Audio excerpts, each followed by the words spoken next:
Aleluias, louvado seja o nome do Senhor. Irmãos, hoje eu gostaria de falar sobre Êxodo 12, 29, que fala sobre a morte dos primogênitos, uma das últimas pragas sobre os egípcios, sobre o Egito. Quer dizer para os irmãos que após 9 dolorosas pragas, os egípcios estão prestes a receber um último e duro fatal golpe. Os primogênitos do Egito, desde Faraó até o menor cidadão na hierarquia daquela sociedade, seriam atingidos. E aconteceu à meia-noite que o Senhor feriu a todos os primogênitos na terra do Egito, desde o primogênito de Faraó, que se sentava em seu trono, até o primogênito do cativo que estava no cárcere, e todos os primogênitos dos animais. Apesar das 9 primeiras pragas terem deixado todo o império egípcio à beira da destruição, mas uma última sentença era necessária para se atingir o objetivo final de permitir que o povo de Deus saísse em liberdade. Êxodo 12, 31 nos fala que então chamou a Moisés e a Arão de noite e disse: levantai-vos, saí do meio do meu povo, tanto vós como os filhos de Israel, e ide servir ao Senhor como tendes dito. A 10ª praga se diferencia das demais em diversas e significantes formas, uma das quais, irmãos, na sua eficiência em atingir a libertação de Israel. Uma outra importante característica que eu vejo da última praga do Egito é realçada pela tradição oral por ocasião dos cerimoniais da Páscoa judaica, a Agadadá, que são lidas na Pessah, que são lidas na hora da festa judaica. Em Deuteronômio 26, 8 nos fala que o Senhor nos tirou do Egito com mão forte e com braço estendido e com grande espanto e com sinais e com milagres. E o Senhor nos tirou do Egito não por meio de um anjo ou qualquer outro serafim, e também não foi por meio de um mensageiro. Ao invés disso, foi por meio dele, o Santo de Israel, abençoado seja ele mesmo em pessoa, assim como está escrito: e eu passarei pela terra do Egito esta noite e ferirei todo o primogênito na terra do Egito, desde os homens até os animais, e em todos os deuses do Egito farei juízos, porque eu sou o Senhor. Êxodo 12, 12, irmãos. O próprio Deus. Quer dizer para os irmãos que quando chega no momento da praga final se manifestar, Moisés diz ao povo que ela começará, traduzido como a meia-noite. A própria tradição oral enumera uma longa lista de milagres e eventos que teriam ocorrido já no meio da noite. Uma narrativa bíblica, irmãos, que se passa à meia-noite é contada no livro de Juízes, capítulo 16, sobre Sansão, homem do sol do dia.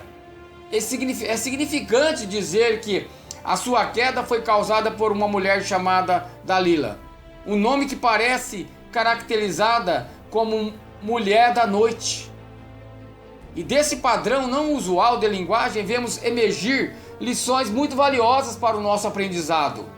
As últimas 3 pragas enviadas ao Egito, irmãos, têm uma interessante característica em comum: escuridão e noite. Êxodo 10, do 4 ao 5 nos fala que: porque se ainda recusares deixar ir o meu povo, eis que trarei amanhã gafanhotos aos seus termos, e cobrirão a face da terra de modo que não se poderá ver a terra. Porque cobriram a face de toda a terra de modo que a terra se escureceu. Êxodo 10, 15. Quando os gafanhotos, irmãos, foram enviados aos Egito, eles cobriram a terra de tal forma que houve escuridão. E praga seguinte, a 9ª, aprofundou ainda mais a escuridão sobre os egípcios. Êxodo 10, 22 no 23 nos fala que Moisés estendeu a sua mão para o céu e houve trevas espessas em toda a terra do Egito por 3 dias. Não viu um ao outro, e ninguém se levantou do seu lugar por 3 dias. A 10ª praga, irmãos, que é a morte dos primogênitos, o elemento final que está à direita, ela é intimamente ligada à redenção do povo de Deus.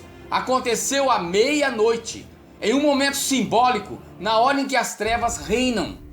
Fato é que Jesus, na parte mais dramática de uma das suas parábolas, a parábola das 10 virgens, usa uma linguagem muito similar à do Êxodo, em que também faz a ligação entre a redenção final de todos aqueles que creem no seu nome com o momento em que as trevas estão em toda a tua força.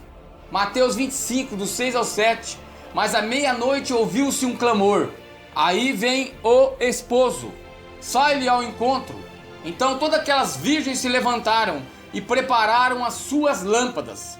Jesus, por meio dessa narrativa, irmãos, parecia querer estabelecer este elo com a última praga do Egito, comparando aquele evento com a sua futura vinda, ocasião em que se manifestará para salvar os seus discípulos e julgar a humanidade.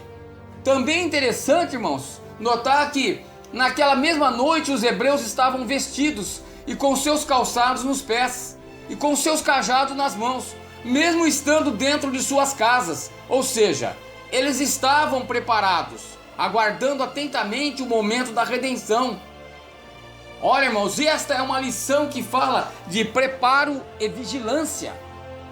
Mateus 25, 13 nos fala que nós temos que vigiar, pois porque não sabeis o dia e nem a hora em que o Filho do Homem há de vir. E voltando ao Êxodo, vemos que todas as 7 primeiras pragas parecem ter começado durante o dia, não ficando limitadas pelo ciclo do dia e noite. Já as últimas 3 ocorrem de uma forma diferente. É o que haveria de significante na forma comum que as 3 últimas pragas teriam entre si. O diálogo entre Moisés e Faraó vão nos dar uma maior clareza sobre esse assunto. Em meio a essas 3 últimas pragas, que podem ser associadas, irmãos, a 3 níveis graduais de escuridão, Moisés exige que Faraó liberta toda a nação israelita, tanto os jovens como os idosos. A resposta de Faraó precisa ser examinada com atenção. Eu quero dizer para os irmãos que Êxodo 10, do 9 aos 11, nos fala: e Moisés disse: havemos de ir com os nossos jovens e com os nossos velhos, com os nossos filhos e com as nossas filhas, com as nossas ovelhas e com os nossos bois. Havemos de ir porque temos de celebrar uma festa ao Senhor. Então eles lhe disse: seja o Senhor assim convosco, como eu vos deixarei ir, a vós e a vossos filhos. Olhai que há mal diante da vossa face, não será assim. Agora ide-vos, ó homens, e servi ao Senhor, por isso é o que pedistes. E os expulsaram da presença de Faraó. Faraó parecia, irmãos, querer avisar Moisés e Arão que a participação de toda a congregação na celebração do culto ao Senhor era uma má ideia. A palavra que ele usa para descrever este evento comumente é traduzida como mal, algo muito estranho, pois Faraó nunca tinha se preocupado com o bem-estar dos filhos de Israel até aquele momento. Seria esta palavra de Faraó um aviso ou uma profecia que antecipava uma terrível calamidade que recairia sobre os hebreus no deserto? Quer dizer para os irmãos que em seus estudos, relata uma interpretação desses versos que relaciona a palavra Deus do Sol. Segundo essa interpretação, Faraó seguia uma previsão astrológica que indicava que sangue seria derramado no deserto e que a deidade seria vitoriosa no final, que ele ganharia. E essa interpretação parece ser assinalizada por Moisés, quando os israelitas pecaram no episódio do bezerro de ouro e Deus ameaçou destruí-los. Os argumentos de Moisés em defesa dos filhos de Jacó fazem referência a essa mesma palavra, o mesmo mal ou a mesma deidade egípcia. Êxodo 32, 12. Porque hão de falar os egípcios dizendo: para mal os tirou para matá-los nos montes e para destruí-los da face da terra. Torna-te o furor da tua ira e arrepende-te deste mal contra o teu povo. Se Deus tivesse consumido aquela nação, irmãos, os egípcios iriam dizer que os tinham matado. A previsão de Faraó e seus astrólogos teria dado certo. A sua fé na vingança do Deus Sol haveria sido recompensada. Os egípcios clamariam que o seu Deus era mais poderoso do que o nosso. E este é o argumento que Moisés utiliza para dissuadir Deus de levar a execução da sua justiça adiante. Deus aceita a intercessão de Moisés e o povo é poupado. E é nesse contexto que devemos voltar a praga da morte dos primogênitos. Deus avisa Moisés que a sentença está a caminho e acrescenta uma informação crucial para o nosso entendimento. Êxodo 12:12. E eu passarei pela terra do Egito esta noite, e ferirei todo o primogênito na terra do Egito, desde os homens até os animais, e em todos os deuses do Egito farei juízos, porque eu sou o Senhor. Não seriam apenas os primogênitos atingidos, mas todos os deuses do Egito que serão esmagados pelo peso da mão de Deus. Quer dizer para os irmãos que nesse contexto, de fato, é um aspecto unicamente inerente à 10ª praga.